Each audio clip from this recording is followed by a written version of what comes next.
So now this video discusses about how we can have the distance between the 2 points and also be able to talk about the midpoint formula and some other applications behind the distance between the 2 points as well as the midpoint formula. But before we go further, let's have to understand about the Cartesian plane. Let's say we have two-dimensional coordinate system. Let's say that is the case. And we have, this is x-axis, should be y-axis, and this is said to be the x-axis, like that. And let's say we have 1, 2, 3, let's say 4, and this is -1, -2, -3, like that.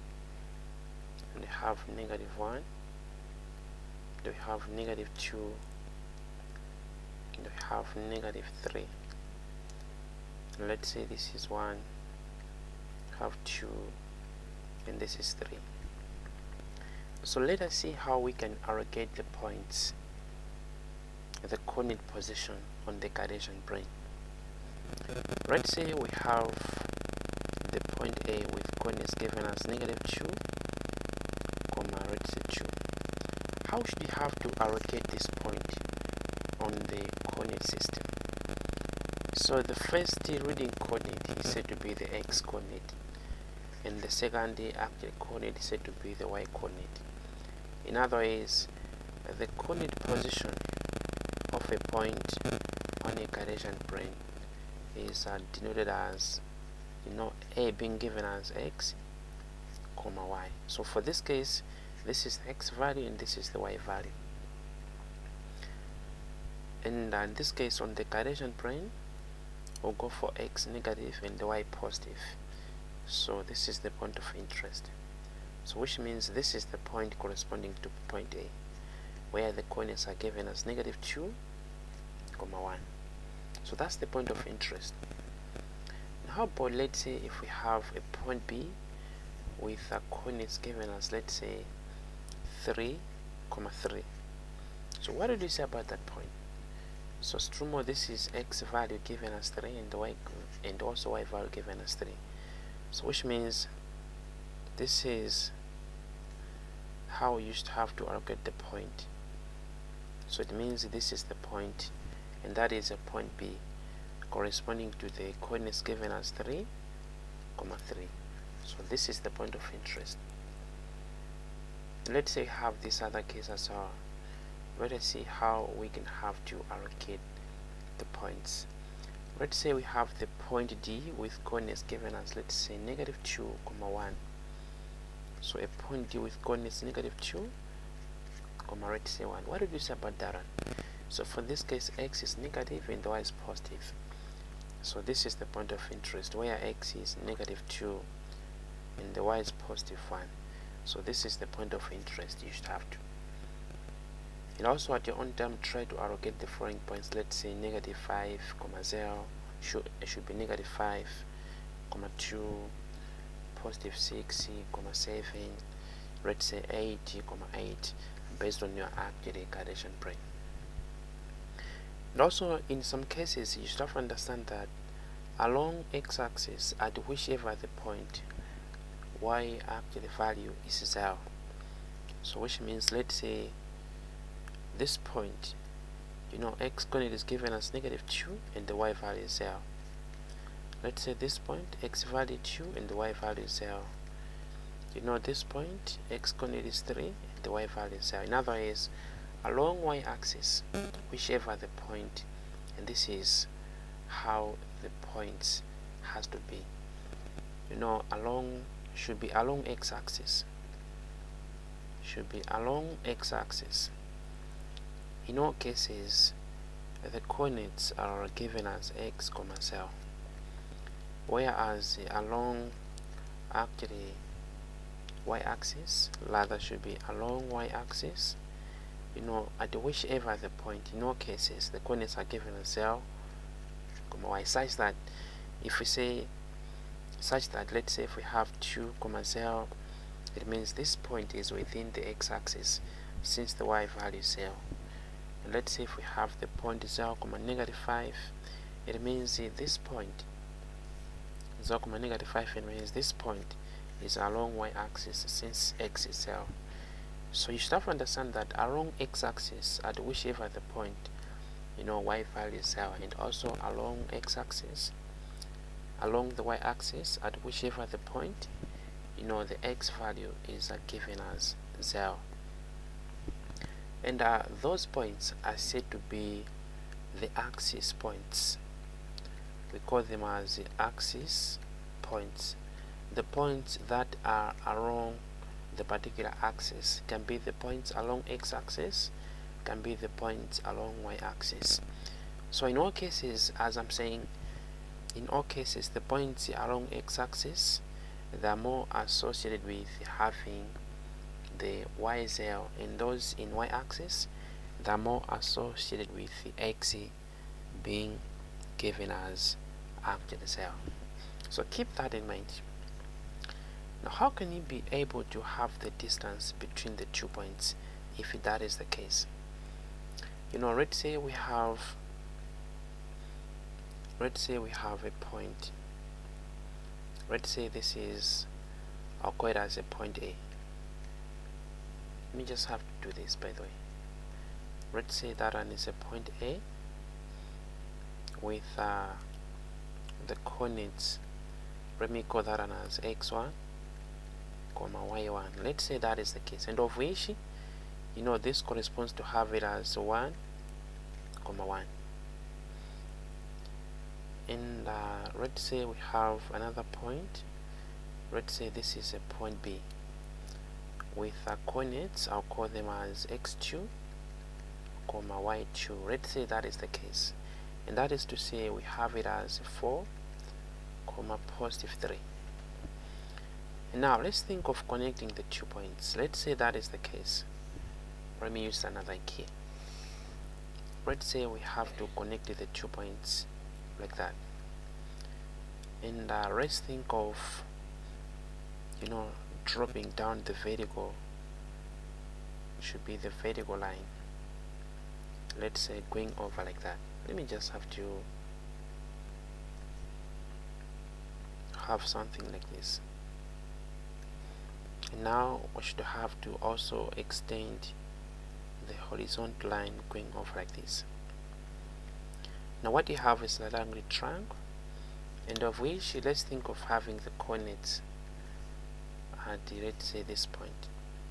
So let's say this is the point C. So what do you think are the coordinates at the point C?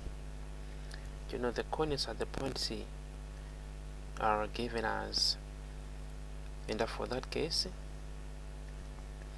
are given as, what is the x value? We have it as 4.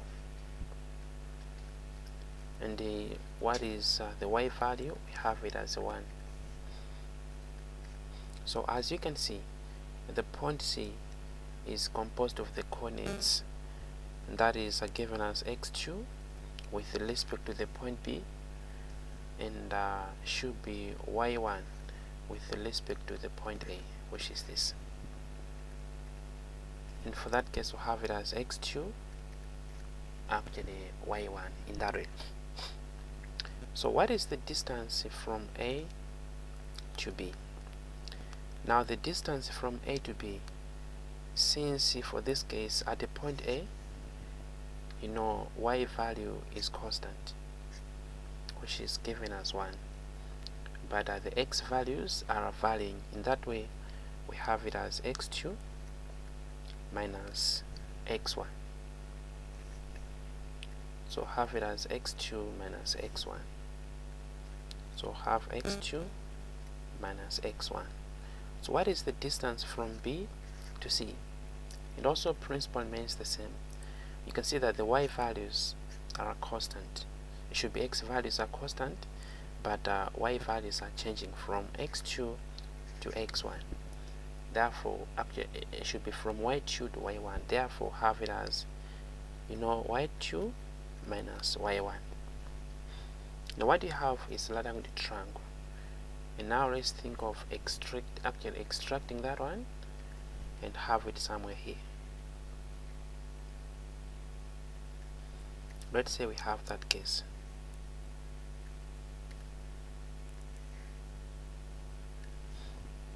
And for that case, what we have, this is a point A, B, and let's say C, where this is x2 minus x1, and this is y2 minus y1, and this is ladder with the triangle. So now how should you have the distance from A to B if that is the case? So since we only have the two sides, we're going to use what we call as the Pythagoras theorem, and such that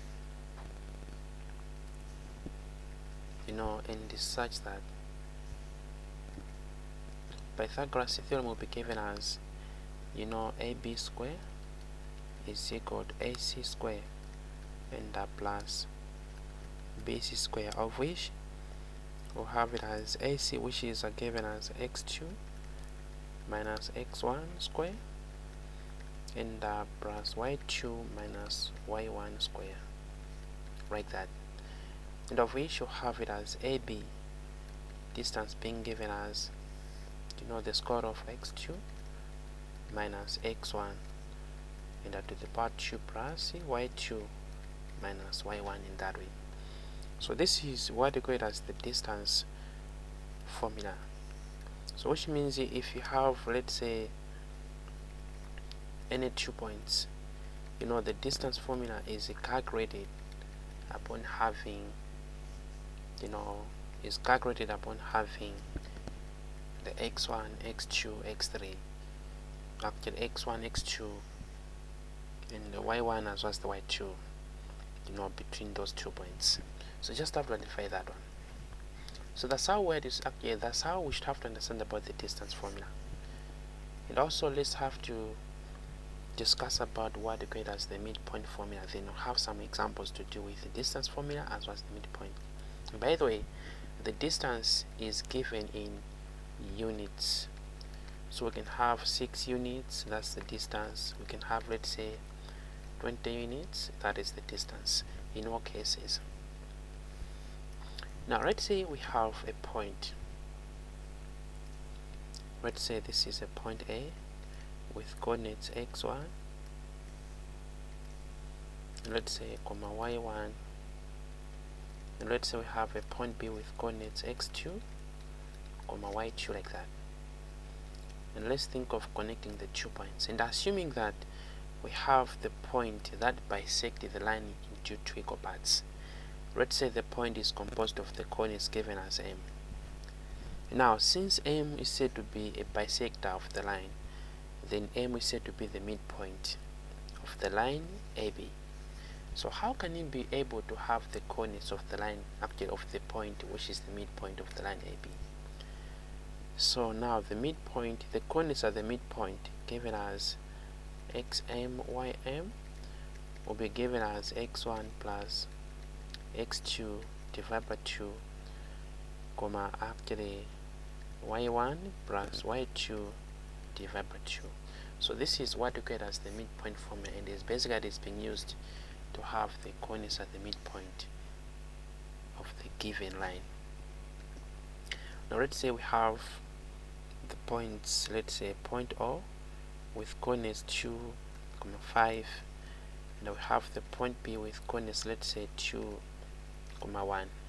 What is the distance between the 2 points given as the absolute value of OB? What is the distance between the 2 points? So we'll have it as x2 minus x1 square and plus y2 minus y1 square. And what is x1? x1 will be obtained from the first point, that is 2, and y1 is given as 5, and x2 is given as 2, and y2 is given as 1. And then we just have to substitute into the formula. We'll have it as the distance of the line OB is given as, now let's think of substituting. We'll have it as 2 minus 2, that is like that, to the power 2 plus what is y2, we have it as 1 minus 5 to the power 2.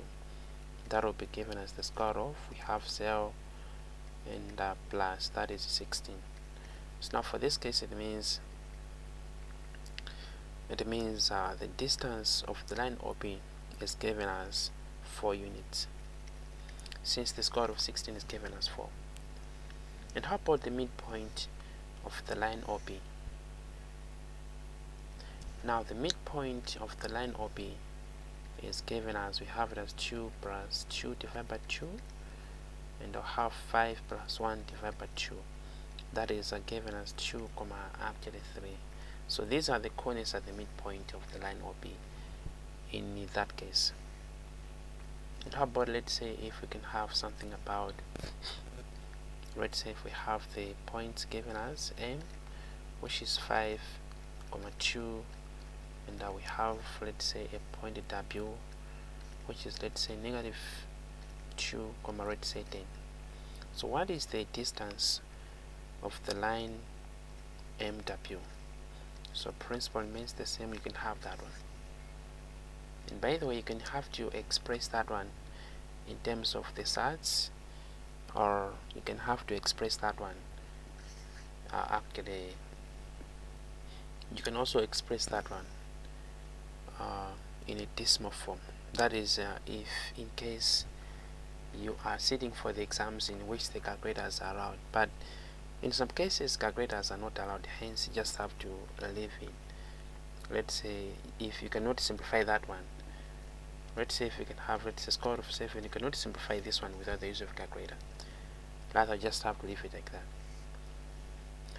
So that's how you start to understand about the midpoint as well as the distance between the actually 2 points in that case. Now let us see how we can apply the distance formula as well as the midpoint formula in the following cases. We understand that the perimeter of, let's say, any solid figure is given as the summation of the sides.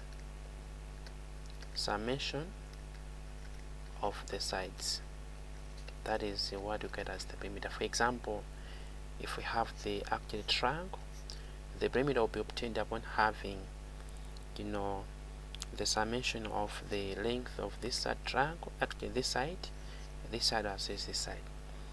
And we have, let's say, a rectangle, perimeter will be obtained upon having this plus this plus this as well as plus that. So keep that in mind. And also, for the sake of interest, you should have to understand that the area of a right angled triangle, let's say this is the right angled triangle, it is given as, this is the base and this is the height. It is given as the base half base times height. So this is how you start to understand that and also before we proceed.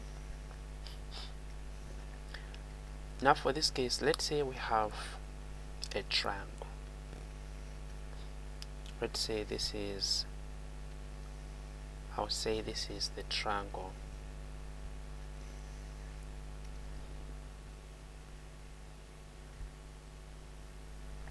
And let's say this is the triangle PQR. Let's say that is the case. And these actually vertices has got their own actually coordinates. Now how can you be able to find the distance from P? I should say, how can you be able to find the distances? I should say, how can you be able to find actually what you call as the sides of the triangle? So in that way we use what you call as the distance formula, whereby the distance of the line PQ will be calculated using the distance formula, and also from here and also from here as well. And let's say we have the midpoints of the sides. Let's say this is a midpoint P, and let's say this is the midpoint N, and let's say this is the midpoint, let's say it should be midpoint should be K. And let's think of connecting the two, actually the midpoints. Now upon connecting these these three midpoints, what we have is also what we call as the triangle. And from there we can be able to find the perimeter of this triangle formed inside. So how can we have the perimeter of this triangle? Principle remains the same, where we need to have the coordinates at this midpoint, the coordinates at this midpoint, and also this midpoint as well. And from there we'll be able to have the distance of this side, this side, this side as well. And from there you'll be able to have the perimeter using the same principle. And I try to have this at your own time. Let's say we have the triangle with vertices A given as 2, 5. Let's say B given as negative 4, 7. And let's say given as should be, let's say given as 12, let's say 20. First, find the perimeter of the triangle A, B, C. Then find the perimeter of the triangle formed when connecting the midpoints of the sides of the triangle ABC. And also try to have this as well. Let's say we have the triangle with the vertices given as x, given as, let's say, negative 2, negative 4, and let's say y given as negative, let's say 12, 6, and the v given as, let's say, should be 12, 30. We should have the perimeter of the triangle x, y, v, and also we should have the perimeter of the triangle formed when connecting the midpoints of the sides of the triangle x, y, v. So that's how you start to understand that one. In the next video we'll be talking about the applications of the distance formula and also the midpoint formula, and basically in the identification of the type of the triangle, and since we have different types of triangles. So thank you, but don't forget to subscribe to this channel and for more updates.